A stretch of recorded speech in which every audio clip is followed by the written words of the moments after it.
আঁকা বাঁকা রাস্তার পথ ধরে শুধু হাঁটতেছি।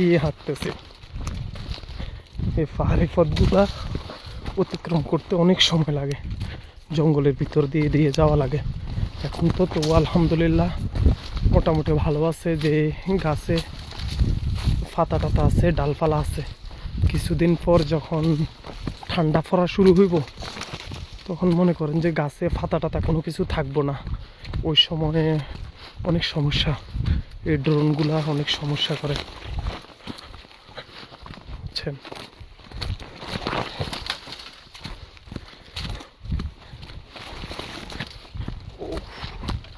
এরকম পাহাড়ি পথগুলা দিয়ে হাঁটতে অনেক কষ্ট।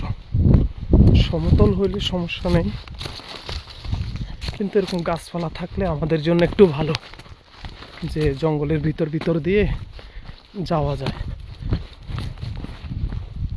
গাছপালা না থাকলে অনেক সমস্যা। দেখেন পাহাড়ের ভিতরে মাঝখানে কত বড় গর্ত হয়ে রয়েছে, বোম পড়ছে যে এই জন্য।